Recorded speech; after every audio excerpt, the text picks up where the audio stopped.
Hello everyone, and welcome back to our channel.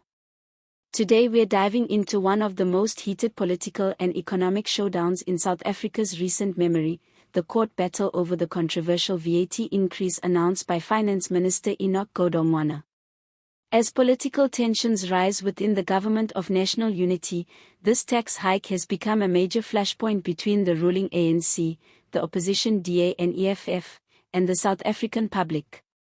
In February, the budget speech was delayed due to disagreements within the Government of National Unity, highlighting deep divisions over fiscal direction. But when it was finally tabled in March, it came with a surprise announcement, a 0.5% hike in value-added tax, set to take effect from May 1, 2025.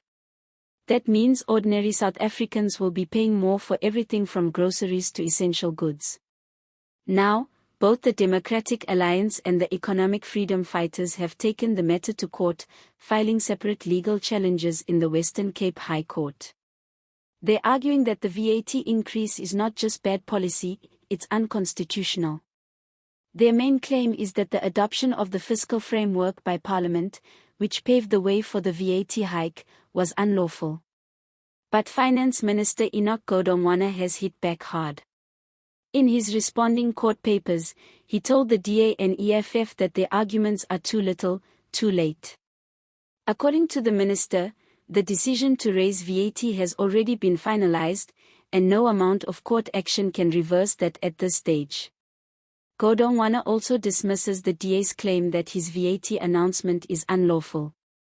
He argues that the fiscal framework is not a law, it's a parliamentary resolution. It doesn't directly impose taxes, but merely outlines the government's revenue and spending goals. In his view, there's no legal basis to challenge it as if it were legislation. But let's take a step back and unpack what's really at stake here.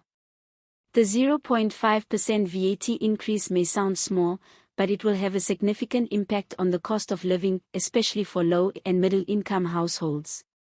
In a country already battling unemployment, inflation, and inequality, this hike could worsen economic hardship for millions. That's why the EFF and DA are pulling out all the stops to prevent it from being implemented. The DA has gone as far as requesting an interim interdict to stop SARS from enforcing the VAT increase on May 1.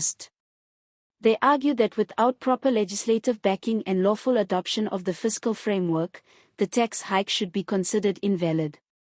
But here's where it gets tricky. Godongwana argues that because the VAT announcement was made on March 12 and preparations for implementation are already underway, any attempt to suspend it now would be legally and practically pointless.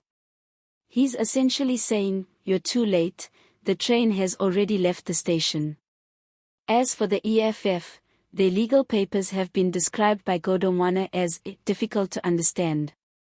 The minister admits he doesn't oppose their involvement in the case, but questions whether they're challenging the committee report or the VAT increase itself. This confusion, he argues, weakens their legal position. Behind all this legal drama is a deeper political rift within the Government of National Unity.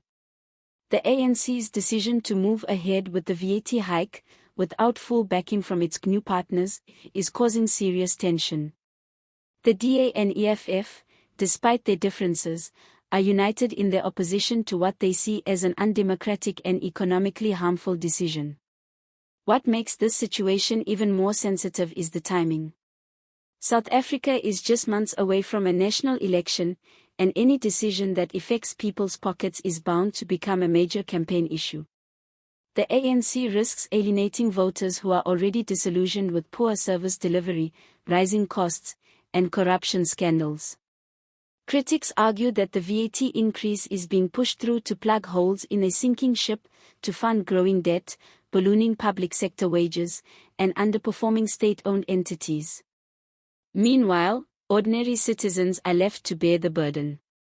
So what happens next? The High Court will now have to decide whether the DA and EFF's cases hold any merit, and whether an urgent interdict can be granted before May 1. If they succeed, it could throw the government's entire fiscal plan into disarray. But if they fail, it will be a major blow to opposition parties and a green light for the ANC to proceed with tough economic measures, whether popular or not. One thing is clear, this court battle is about much more than tax policy. It's a test of constitutional checks and balances, parliamentary accountability, and the political will to protect South Africans from unfair economic decisions. We'll be keeping a close eye on this story as it unfolds. Will the court stop the VAT increase in its tracks, or will the minister have his way? And how will this decision affect the balance of power within the GNU and the 2025 elections? Let us know what you think in the comments below. Is the VAT hike justified, or is it just another blow to struggling South Africans? Don't forget to like this video, subscribe to the channel, and hit the notification bell so you don't miss our next update.